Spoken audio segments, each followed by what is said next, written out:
কবিতা অবাধ্য মেয়েবেলা। লেখিকা দেবলীনা চ্যাটার্জি। মেয়েদের এত জেদ ভালো নয়, কিসের দেমাক এত? মেয়েরা একটু শান্তই ভালো, লক্ষ্মী দেবীর মতো।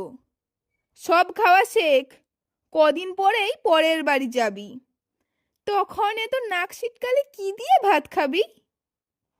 পা ছড়িয়ে থাকছিস বসে, দূর গায়ে বিয়ে হবে। এ মা, তোর শ্যামলা যে রং, পাত্র পাওয়া যাবে? মুখের ওপর তর্ক করিস, এত ডাকাবুকো কেন? মেয়ে তো নয়, একেবারে ধানি লঙ্কাটি যেন। এসব কথা আমরা মেয়েরা প্রায় সকলেই শুনে থাকি। কেউ কম শুনি, কেউ বা বেশি, কেউ কয়েকটা হাতে গুনি। এসব কথা শুনে কত মেয়েদের ছোট হয় ছোটবেলা। মেয়েবেলা বলে কিছুই থাকে না, সবটা পুতুল খেলা। কেন গো সমাজ, কিসের জন্য এত এক চোখে দেখো? নারীরও সরল ছেলেবেলা থাকে, সেসব হিসেব রাখো। কেন গো মেয়েরা ডান পিঠে হলে দড়ি দিয়ে রাখো তালা? তোমরা জানো না, দেবী নারায়ণী লক্ষ্মী ও চঞ্চলা। তোমরাই বলো মা কালিকা নাকি আমিষে পরিতৃপ্তা।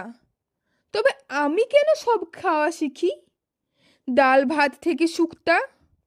কেন পারবো না, কেন পারবো না তর্ক করতে, যদি সঠিক আর জানি? তর্কশাস্ত্রে দেবী সরস্বতী স্বয়ং বিজয়িনী। ডাকাবুকো যদি না হতো, দুর্গা অসুরী নিধন হতো। সাধারণ মেয়ে সাহসী হলেই ধানি লঙ্কার মতো। অনেক হয়েছে, ছাড়ো হে সমাজ, এক চোখানিটা ছাড়ো। শিশুদের মাঝে লিঙ্গ না দেখে ওদের শিশুই বিচার করো। সময় এসেছে, সময় এসেছে, মেয়েদের পায়ের বেরি করে দাও খোলা। এরপর থেকে মেয়েদেরও থাক অবাধ্য মেয়েবেলা। এরপর থেকে মেয়েদেরও থাক অবাধ্য মেয়েবেলা।